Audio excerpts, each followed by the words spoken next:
ओम शांति। दिनांक 21 दिसंबर 2024। बाप दादा के साकार मधुर महावाक्य। मीठे बच्चे, सच्ची कमाई करने का पुरुषार्थ पहले स्वयं करो, फिर अपने मित्र संबंधियों को भी कराओ। Charity begins at home. प्रश्न: सुख अथवा चैन प्राप्त करने की विधि क्या है? उत्तर: पवित्रता। जहाँ पवित्रता है वहाँ सुख चैन है। बाप पवित्र दुनिया सतयुग की स्थापना करते हैं, वहाँ विकार होते नहीं। जो देवताओं के पुजारी हैं वह कभी ऐसा प्रश्न नहीं कर सकते कि विकारों बिगर दुनिया कैसे चलेगी। अभी तुम्हें चैन की दुनिया में चलना है, इसीलिए इस पतित दुनिया को भूलना है। शांति धाम और सुख धाम को याद करना है। ओम शांति। ओम शांति का अर्थ तो बच्चों को समझाया हुआ है। शिव बाबा भी ओम शांति कह सकते हैं तो सालिग्राम बच्चे भी कह सकते हैं। आत्मा कहती है ओम शांति। Son of silence father. शांति के लिए जंगल आदि में जाकर कोई उपाय नहीं किया जाता। आत्मा तो है ही साइलेंस, फिर उपाय क्या करना? यह बाप बैठ समझाते हैं। उस बाप को ही कहते हैं कि वहां ले चल जहां सुख चैन पावें।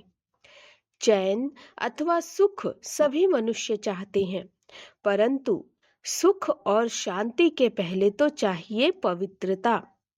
पवित्र को पावन, अपवित्र को पतित कहा जाता है। पतित दुनिया वाले पुकारते रहते हैं कि आकर हमको पावन दुनिया में ले चलो। वह है ही पतित दुनिया से लिबरेट कर पावन दुनिया में ले चलने वाला। सतयुग में है पवित्रता, कलयुग में है अपवित्रता। वह वॉइसलेस वर्ल्ड, यह विशेष वर्ल्ड। यह तो बच्चे जानते हैं, दुनिया वृद्धि को पाती रहती है। सतयुग वॉइसलेस वर्ल्ड है तो जरूर मनुष्य थोड़े होंगे। वह थोड़े कौन होंगे? बरोबर सतयुग में देवी देवताओं का ही राज्य है। उनको ही चैन की दुनिया अथवा सुख धाम कहा जाता है। यह है दुख धाम। दुख धाम को बदल सुख धाम बनाने वाला एक ही परमपिता परमात्मा है। सुख का वर्षा जरूर बाप ही देंगे। अब वह बाप कहते हैं दुख धाम को भूलो, शांति धाम और सुख धाम को याद करो। इसको ही मन मना भव कहा जाता है। बाप आकर बच्चों को सुख धाम का साक्षात्कार कराते हैं, दुख धाम का विनाश कराए शांति धाम में ले जाते हैं। इस चक्र को समझना है। 84 जन्म लेने पड़ते हैं। जो पहले सुख धाम में आते हैं उन्हों के हैं 84 जन्म। सिर्फ इतनी बातें याद करने से भी बच्चे सुख धाम के मालिक बन सकते हैं। बाप कहते हैं बच्चे शांति धाम को याद करो और फिर वर्षे को अथवा सुख धाम को याद करो। पहले पहले तुम शांति धाम में जाते हो तो अपने को शांति धाम ब्रह्मांड का मालिक समझो। चलते फिरते अपने को वहां के वासी समझेंगे तो यह दुनिया भूलती जाएगी।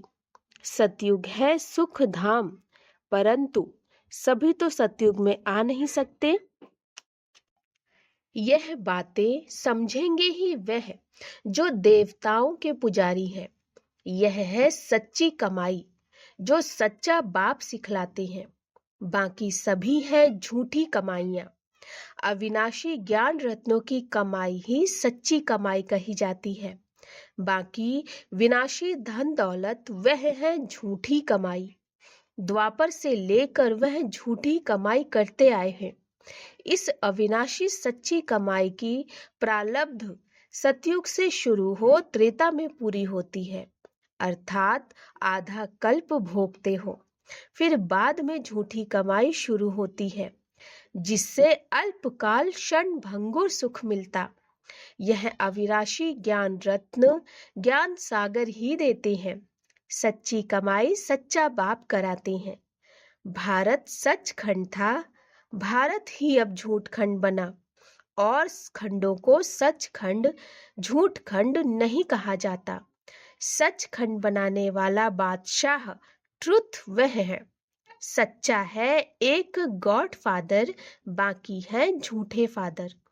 सतयुग में भी सच्चे फादर मिलते हैं, क्योंकि वहां झूठ पाप होता नहीं। यह है ही पाप आत्माओं की दुनिया, वह है पुण्य आत्माओं की दुनिया। तो अब इस सच्ची कमाई के लिए कितना पुरुषार्थ करना चाहिए? जिन्होंने कल्प पहले कमाई की है वही करेंगे। पहले खुद सच्ची कमाई कर, फिर पियर और ससुर घर को यही सच्ची कमाई करानी है। Charity begins at home. सर्वव्यापी के ज्ञान वाले भक्ति कर नहीं सकते। जब सभी भगवान के रूप में हैं, तो फिर भक्ति किसकी करते हैं? तो इसी दूबन से निकलने में मेहनत करनी पड़ती है। सन्यासी लोग चैरिटी बिगन्स एट होम क्या करेंगे?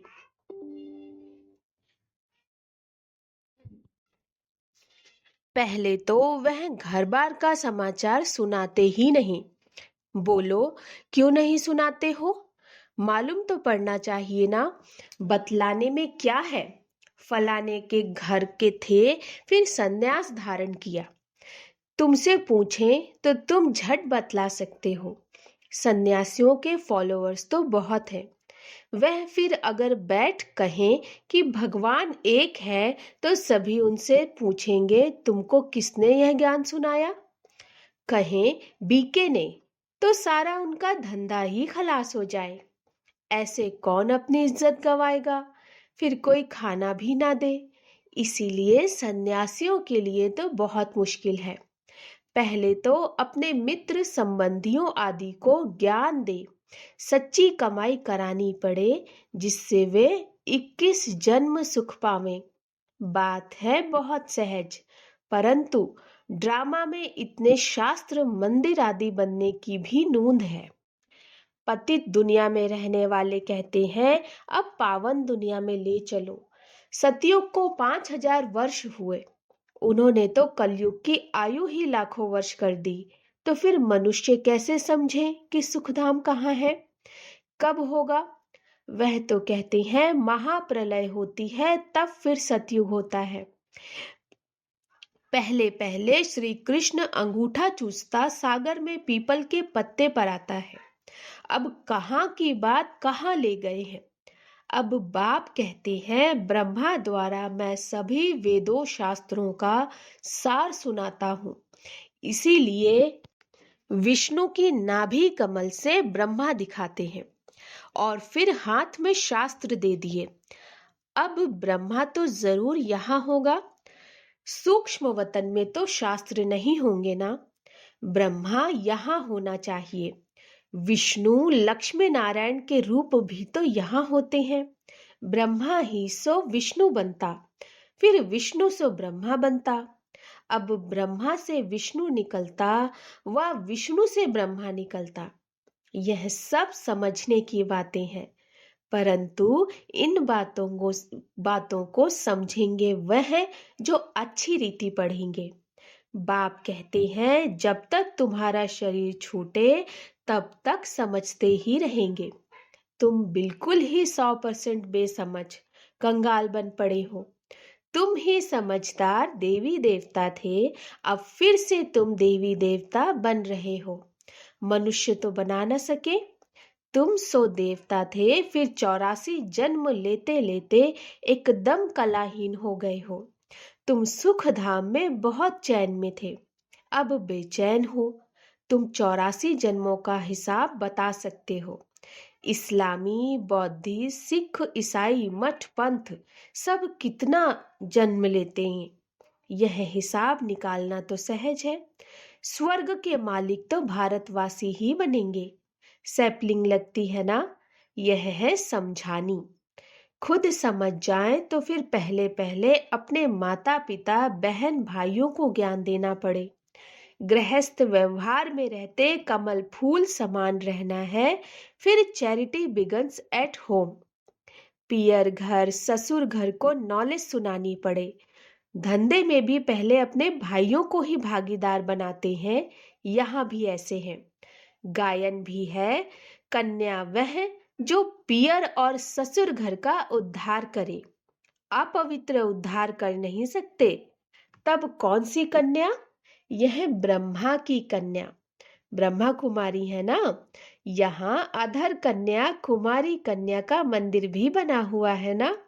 यहाँ तुम्हारे यादगार बने हुए हैं। हम फिर से आए हैं भारत को स्वर्ग बनाने के लिए। यह दिलवाड़ा मंदिर बिल्कुल एक्यूरेट है। ऊपर में स्वर्ग दिखाया है। स्वर्ग है तो यहाँ ही। राजयोग की तपस्या भी यहाँ ही होती है। जिन्हों का मंदिर है उन्हों को यह जानना तो चाहिए ना। अब अंदर जगत पिता जगत अम्बा आदि देव आदि देवी बैठे हैं। अच्छा, आदि देव किसका बच्चा है? शिव बाबा का। अधर कुमारी कुमारी कन्या सब राजयोग में बैठे हैं। बाप कहते हैं मन मना भव, तो तुम बैकुंठ के मालिक बनोगे। मुक्ति जीवन मुक्ति धाम को याद करो। तुम्हारा यह संन्यास है। जैनी लोग का संन्यास कितना डिफिकल्ट है। बाल आदि निकालने की कितनी कड़ी रस्म है। यहाँ तो है ही सहज राजयोग। यह है भी प्रवृत्ति मार्ग का। यह ड्रामा में नूंद है। कोई जैन मुनि ने बैठ अपना नया धर्म स्थापन किया, परंतु उसको आदि सनातन देवी देवता धर्म तो नहीं कहेंगे ना। वह तो अब प्रायः लोप है। कोई ने जैन धर्म चलाया और चल पड़ा, यह भी ड्रामा में है। आदि देव को पिता और जगत अम्बा को माता कहेंगे। यह तो सब जानते हैं कि आदि देव ब्रह्मा है। आदम बीबी एडम ईव भी कहते हैं। क्रिश्चियन लोगों को थोड़े ही पता है कि यह एडम ईव अब तपस्या कर रहे हैं। मनुष्य सृष्टि के सिजरे के यह हेड है। यह राज भी बाप बैठ समझाते हैं। इतने मंदिर शिव के व लक्ष्मी नारायण के बने हैं तो उनकी बायोग्राफी जानना चाहिए ना। यह भी ज्ञान सागर बाप ही बैठ समझाते हैं।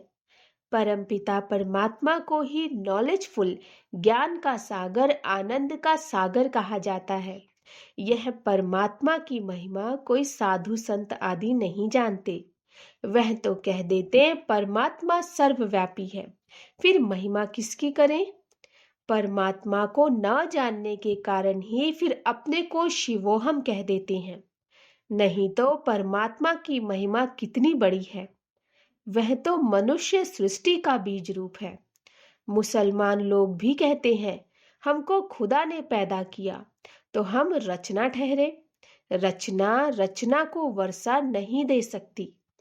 क्रिएशन को क्रिएटर से वर्षा मिलता है। इस बात को कोई भी नहीं समझते।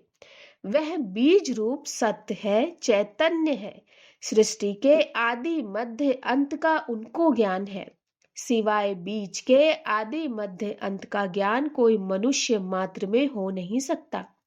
बीज चैतन्य है तो जरूर नॉलेज उनमें ही होगी। वही आकर तुमको सारे सृष्टि के आदि मध्य अंत का नॉलेज देते हैं। यह भी बोर्ड लगा देना चाहिए कि इस पाक को जानने से तुम सतयुग के चक्रवर्ती राजा अथवा स्वर्ग के राजा बन जाएंगे। कितनी सहज बात है। बाप कहते हैं जब तक जीना है मुझे याद करना। मैं खुद तुमको यह वशीकरण मंत्र देता हूँ। अब तुमको याद करना है बाप को। याद से ही विकर्म विनाश होंगे। यह स्वदर्शन चक्र फिरता रहे तो माया का सिर कट जाएगा। हम तुम्हारी आत्मा को पवित्र बनाकर ले जाएंगे। फिर तुम सतो प्रधान शरीर लेंगे। वहां विकार होता नहीं। कहते हैं विकार बिगर सृष्टि कैसे चलेगी? बोलो, तुम शायद देवताओं के पुजारी नहीं हो। लक्ष्मी नारायण की तो महिमा गाते हैं संपूर्ण निर्विकारी। जगदम्बा जगत पिता निर्विकारी है। राजयोग की तपस्या कर पतित से पावन स्वर्ग के मालिक बने हैं। तपस्या करते ही हैं पुण्य आत्मा बनने के लिए। अच्छा, मीठे मीठे सिकिलधे बच्चों प्रति माता पिता बाप दादा का याद प्यार और गुड मॉर्निंग।